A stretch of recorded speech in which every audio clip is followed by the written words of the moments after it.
কেমন আছেন আপনারা? জিজ্ঞেস করলাম এই কারণে, কারণ আজকের দিনে দাঁড়িয়ে আশেপাশে যাকেই দেখছি সে দুঃখী আর ব্যাকুল। সে ভাবে সংসারে সব থেকে বেশি দুঃখ শুধু তার জীবনেই আছে, সব থেকে বেশি সমস্যা তার জীবনেই আছে। সংসারে এমন কেউ নেই যার জীবনে কোনো সমস্যা নেই, আর সংসারে এমন কোনো সমস্যা নেই যেটার সমাধান মানুষের কাছে নেই। কিন্তু সেই সমাধান খোঁজার জন্য নিজের বন্ধ দ্বারগুলিকে খুলে এগিয়ে যেতে হবে, সাহস করে এগিয়ে যেতে হবে। কিন্তু কিছু মানুষ কি করেন? নিজের মাথায় হাত দিয়ে কোনো এক কোণায় বসে নিরাশ হয়ে নিজের ভাগ্যকে তিরস্কার করেন। না, এটা কখনোই করবেন না। কর্ম করুন, এগিয়ে যান, সাহস দেখান, আর সব থেকে জরুরি কথা, সংযম হারাবেন না। কারণ আপনার লক্ষ্য যতই কঠিন হোক না কেন, সেটা অবধি পৌঁছানোর রাস্তা আপনার পায়ের তলা দিয়ে সর্বদাই যাবে। রাধা রাধা। দুঃখ কি, ভয় কি, এদের কিছুটা এইভাবে ভাবা যেতে পারে। জীবনে যখনই আপনি কিছু একটা লাভ করবেন, তখন সেটা হারানোর ভয় তার সাথেই চলে আসে। যেমন আপনি যদি ধন অর্জন করেন, ধন হারানোর ভয় তার সাথেই চলে আসে। সম্পত্তি অর্জন করলে সেটা লুট হবার ভয় তার সাথেই চলে আসে। আর এটা জীবনের সাথেও হয়। যেই মুহূর্তে আপনি জন্ম নেন, মৃত্যুর ভয় তার সাথেই চলে আসে। জন্ম না নিলে মৃত্যু কিভাবে হবে? মৃত্যুর ভয় কোথা থেকে আসবে? এবার এই ভয় কি সেটা আপনাকে বুঝিয়ে বলি। এই ভয় যদি মনের মধ্যে থাকে, জীবনে থাকে, তাহলে যা কিছু লাভ করবেন, সুখ, সম্পত্তি, সুবিধা, ধন, এইগুলি লাভ করার একটা আনন্দ থাকে, এদের সাথে জীবনযাপন করার একটা আনন্দ থাকে। এই ভয় সেই আনন্দ আপনার থেকে কেড়ে নেয়। ধরে নিন কাল আপনার মৃত্যু হতে চলেছে। এবার কালকের মৃত্যুর ভয় আজই মনে পুষে রাখলে, তাহলে এই ভয় আজকের সুখ, আজকের শান্তি আপনার থেকে কেড়ে নেবে। ভয় এটাই করে। সেই জন্য মনে রাখবেন, ভয়ের সঙ্গ আপনি ত্যাগ করে দিলে জীবন যাপনের যে সুখ তা চিরকাল আপনার সাথে থাকবে। আসুন আর আমার সাথে ভালোবেসে বলুন, রাধা রাধা। দুঃখ এমন এক অনুভূতি যেটা আমরা চাই বা না চাই, আমাদের জীবনে এটা অবশ্যই আসবে। আমাদের মনকে বিব্রত করে তুলবে, আমাদের মনকে বিচলিত করে তুলবে। কখনো ভেবে দেখেছেন এই দুঃখ আমাদের জীবনে কেন আসে, কিভাবে আসে?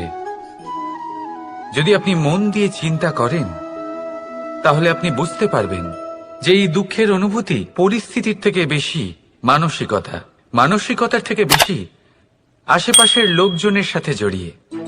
কারণ আশেপাশের লোকজনেরাই আপনার জন্য পরিস্থিতি তৈরি করেন, যা ভালোও হতে পারে আবার খারাপও। আপনার আশেপাশের লোকজনেরাই আপনার মানসিকতাকে প্রভাবিত করে, হয় তাকে ভালো করে অথবা খারাপ করে। আমাদের জীবনের অর্ধেক দুঃখ এই কারণে যে আমরা তাদের উপরে আশা রাখি যাদের উপরে কোনো আশা রাখা উচিত নয়, আর অর্ধেক দুঃখ এই কারণে যে আমরা তাদের উপরে সন্দেহ করি যাদের উপর সেটা করা উচিত নয়। তাৎপর্য এটাই যে মানুষকে চেনার চেষ্টা করতে থাকুন। যেদিন আপনি এটা বুঝে যাবেন যে কে সুজন আর কে দুর্জন, সেই দিন এই দুঃখ আপনার জীবন থেকে দূরে কোথাও চলে যাবে। রাধা রাধা। আপনি কি কখনো কোনো জলের ধারা দেখেছেন? তার সামনে যতই মাটি থাকুক না কেন, যতই কাদা থাকুক না কেন, যখন এই জলের ধারা বইতে আরম্ভ করে দেয়, তখন এই কাদাকে নিজেই ধুয়ে নিয়ে যায়। ওই কাদাকে ধুয়ে দেয় এবং নিজের পথ নিজেই তৈরি করে নেয়। তাহলে আপনিও এরকম জলের মতো হয়ে উঠুন। যদি হয়ে উঠতে পারেন, তাহলে নিজের মনের, নিজের ভাবনার, নিজের জীবনের যত অনাবশ্যক তত্ত্ব আছে, অনুপযোগী অংশ রয়েছে, অর্থাৎ অপরিষ্কার অংশ রয়েছে, তা নিজে থেকেই নির্মল হয়ে উঠবে। আর যেরকম জলের ধারা কখনো থেমে থাকে না, সব সময় বয়ে চলে, সেইভাবে আপনিও কখনোই থামবেন না। সবসময় বয়ে চলুন, এগোতে থাকুন। পথে যদি অনেক বিপদ আসে, সমস্যা আসে, থামবেন না, তার উপর নিরন্তর প্রহার করুন, নিরন্তর প্রয়াস করুন আর অগ্রসর হন। আপনি ভেবে দেখুন, এই জলের ধারা কখনো থেমে থাকে না, সবসময় বয়ে চলে, বিপদের সম্মুখীন হয়ে তাকে সাথে বয়ে নিয়ে চলে। সেই জন্য জলের ধারা, প্রবাহমান এই ধারা, এর থেকে কখনো দুর্গন্ধ আসে না, এতে কখনো ময়লা জমতে পারে না, বরং পালিত হয় সুন্দর প্রাণবন্ত জীবজন্তু, যেমন সুন্দর ছোট মাছ। তাই আপনিও এটাই করুন, কখনো থামবেন না, শুধু চলতে থাকুন, জলের ধারার মতো বইতে থাকুন। আপনি আপনার লক্ষ্য অবশ্যই খুঁজে পাবেন, আর তার সাথে নিজের অন্তরের যে মালিন্য রয়েছে তা আপনি নিজেই নিজের থেকে দূরে করে দেবেন। তাহলে আসুন আর আমার সাথে ভালোবেসে বলুন, রাধা রাধা। এই সংসারে আমাদের জীবনের সবথেকে বড় দোষ কি আপনি জানেন? কেউ বলবেন লোভ, কেউ বলবেন লালসা, কেউ বলবেন অসত্য। দেখুন, দুঃখের মূল কারণ হলো পরিশ্রম না করা। কিছু মানুষ ভাবেন যে আমি জীবনে কোনো পরিশ্রম করব না, অথচ আমি সবকিছু প্রাপ্ত করতে চাই। আর এমন এক কারণের জন্যই দূতের মতো খেলা আমাদের জীবনে প্রবেশ করার সুযোগ পায়। দূত, এই দূত আসলে কি? দূত অর্থাৎ কোনো পরিশ্রম ছাড়াই অন্য কেউ পরিশ্রম করে যা অর্জন করেছেন, যে সুখ সুবিধা অর্জন করেছেন, তা নিজের জন্য শুধুমাত্র একটা খেলার মাধ্যমে নিজের করে নেওয়ার ইচ্ছে। আর এই ইচ্ছে অত্যন্ত বিনাশকারী হতে পারে। এই ইচ্ছে যদি আপনার বিবেক, আপনার মন, আপনার চেতনা, আপনার ভাবনা প্রবাহিত করে ফেলে, তারপরে আপনি চেষ্টা করতে শুরু করে দেবেন, আর সেইখান থেকেই আপনার পতন শুরু হবে। এই চেষ্টা করবেন যে অন্য কারোর জীবনের সমস্ত ধন, তার সমস্ত জীবন সম্পূর্ণভাবে নিজের করে নেওয়ার। কারণ প্রথমে আশা জাগ্রত হয়, আর এই আশা হতাশায় পরিণত হতে সময় লাগে না। এই হতাশা কুণ্ঠায় পরিণত হতে সময় লাগে না, কুণ্ঠা লোভে পরিণত হতে সময় লাগে না, আর এই লোভ প্রতিশোধ স্পৃহাতে পরিণত হতে সময় লাগে না। আর যখন এই সব কিছু হয়, আপনি দুষ্ট হয়ে যান। আর সবাই জানেন যে প্রত্যেক দুষ্ট ব্যক্তির পতন হলো অবশ্যম্ভাবী। তাই নিজেকে দূতের থেকে দূরে রাখুন আর পরিশ্রমকে নিজের কাছে টেনে নিন। জীবনে আপনার যা যা স্বপ্ন রয়েছে, যা আপনি করতে চান, শুধুই পরিশ্রম দ্বারা অর্জন করুন। তাহলে তাই করুন, আর আমার সাথে ভালোবেসে বলুন, রাধা রাধা। জীবনে সবসময় সেটা হয় না যা আমরা চাই, তেমন ভাবে হয় না যেমন ভাবে আমরা চাই। এবার তাতে আমরা দুঃখ পাই, নিরাশ হয়ে পড়ি, ভাগ্যকে দোষ দিই অথবা অন্য কাউকে বা নিজেকে। কিন্তু সত্যটা কি, সেটা আমাদের জানতে হবে। এই সংসার নির্মিত হয়েছে পাহাড় দ্বারা এবং পাথর দ্বারা। তাই প্রত্যেক স্থানে ছোট ছোট ছোট ছোট নুড়ি পাথর তো অবশ্যই থাকবে, এগুলো এড়িয়ে যাওয়া সম্ভব নয়।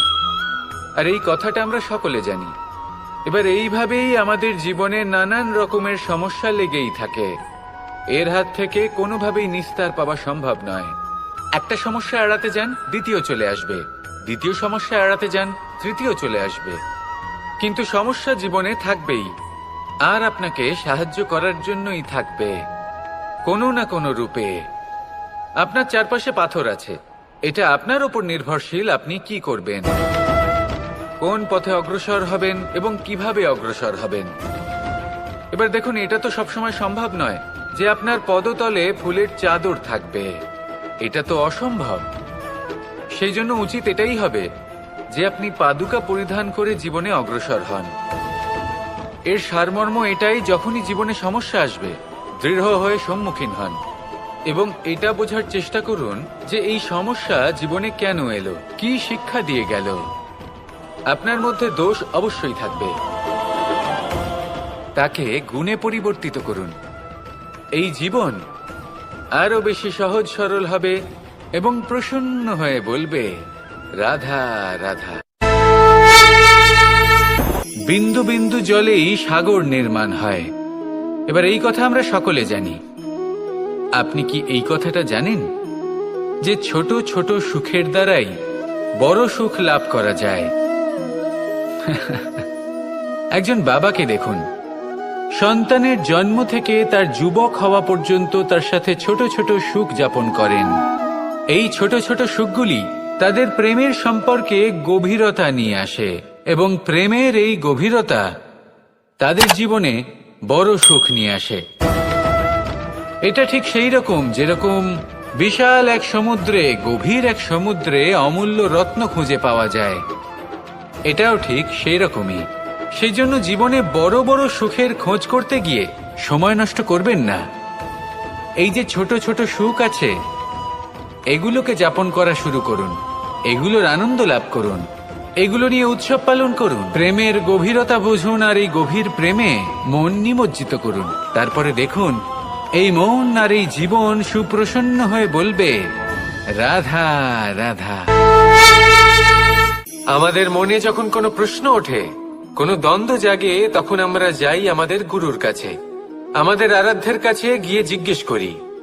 এইভাবেই একদিন আমি পৌঁছলাম আমার আরাধ্যের কাছে, আমার মহাদেবের কাছে, আর ওনাকে প্রশ্ন করলাম যে মহাদেব, জীবনে আনন্দ পাওয়ার, উৎসব পালনের, প্রেম ভাগ করে নেবার, জীবনকে উপভোগ করে নেওয়ার সর্বশ্রেষ্ঠ সময় কোনটা?